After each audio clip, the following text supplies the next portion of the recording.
So today, we're diving into one of the most intense and intimate moments between God and Moses. Right after the golden calf disaster, heading into chapters 33 to 35 of Exodus.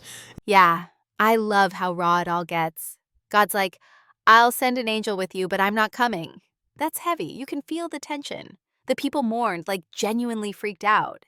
And for good reason. I mean, imagine hearing that the God who brought you out of Egypt isn't coming with you anymore because you're too stubborn. Yeah, stiff-necked people, he says. That phrase pops up a lot, huh? Almost like a recurring diagnosis. Totally. It's not just stubbornness, it's resistance to change, refusal to yield, and God says, if I came with you, I might just consume you. That's both justice and mercy wrapped together. But Moses doesn't give up. He pleads. That's something I really admire. He doesn't just accept it. He argues, reasons, wrestles almost. And it's not for himself, it's for the people. He's like, these are your people. If you're not with us, what's the point of going? That's such leadership. Right. And then that one line always hits me. If your presence doesn't go with us, don't send us up from here. That's the core. God's presence is everything. Yeah, Moses knew it wasn't about the land or the milk and honey. Without God, none of it mattered. That's some serious perspective. What do you make of the tent of meeting setup? Moses pitches it outside the camp. Kind of symbolic, don't you think? Oh, absolutely. It's like God is still accessible, but there's distance, and people had to go out to seek him. That walk said something about their hunger. And then the pillar of cloud shows up when Moses enters. Everyone's just standing at their tents, watching. It's so visual, almost cinematic. And my favorite part, the Lord spoke to Moses face to face as a man speaks to his friend. That's wild. That kind of closeness. Gives me chills. But also there's this contrast. Later, God says, you can't see my face and live. So what does face-to-face really mean? Probably not literal. More about relational intimacy. The communication was open, direct, personal. But God's full glory, still too much to handle. And yet Moses asks, please show me your glory. I love the boldness. Like, he's already talking with God, but he wants more. That hunger again. And God doesn't say no. He says, I'll let my goodness pass by. That's such an interesting substitution, right? Not raw power, but goodness. Yeah, and God hides Moses in the cleft of the rock. That image is so protective and intimate. I'll cover you with my hand. That's divine tenderness. It's poetic, powerful too. Moses sees the back of God's glory, but not the face. A glimpse is all he can bear. Then we shift to chapter 34, and it's back to business. God tells Moses to chisel 2 new tablets. It's like, let's reset. But this time, you do the carving. Almost like a sign of responsibility. The first tablets were God written and Moses broken. Now it's collaborative. Human effort meets divine word. Oof, that's deep. And God descends again in the cloud and announces his name. Not just I am, Fos Atsi Tamai, but a whole character profile. Exactly. Merciful, gracious, slow to anger, abounding in loving kindness and truth. That's foundational. It's the Old Testament version of a LinkedIn bio. Totally. But it's not all soft. He also says he won't clear the guilty. There's still justice, still accountability. That balance of mercy and justice runs through everything.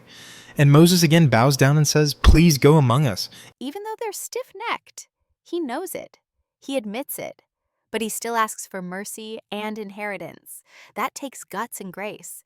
And God agrees. He says, I'll make a covenant, I'll do marvels. Like, despite their flaws, he's still willing to do something epic with them. But he also lays down some strong warnings. Don't make covenants with the people in the land. Don't adopt their worship practices. Cut it all down. He's drawing hard lines, no compromise on worship, no mixing of allegiances. It's like spiritual quarantine. And he's so specific. Don't even boil a goat in its mother's milk. I mean, come on, that's niche. Right? But it's all about setting Israel apart. Don't even imitate the smallest things that smell like idolatry. Then we get to the feasts. Unleavened bread, weeks ingathering. These weren't just religious. They shaped their rhythm of life. Yep. Worship wasn't a side thing. It structured the calendar, spiritual memory tied to seasonal cycles. Then Moses comes down glowing, literally. His face shines from being with God. That visual must have been wild. Enough that people were scared of him. Imagine your pastor coming back from prayer, glowing like a light bulb. Yeah, no one would stick around. But again, it says something. Proximity to God changes you, visibly. And it's not just glory, it's reflection. Moses didn't even know he was shining. That's the thing, he was just being with God. Then the veil enters the story. He veils his face when speaking to the people, but not with God. That dual dynamic is powerful. It's like transparency with God, guardedness with people, which honestly kind of speaks to our own spiritual lives too. For real. Then in chapter 35, things get super practical. God says, bring an offering, but only if your heart is willing. No forcing.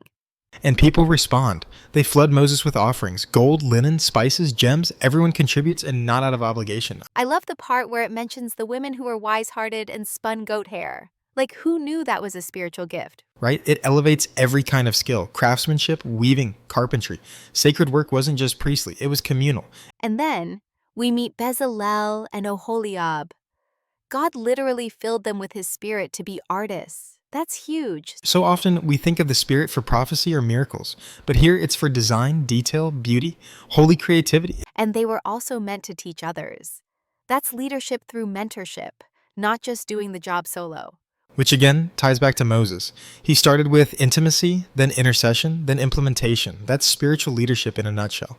So to wrap this up, what stands out most to you in all this? For me, it's Moses saying, don't send us without your presence. That's the heartbeat of faith. Not just going places, but going with God. Yeah, same here. Also that people can still be stubborn and flawed, but if there's repentance and willingness, God meets us there. Makes you wonder, how often do we settle for the land and miss the presence? That's a question worth sitting with. Until next time, God bless.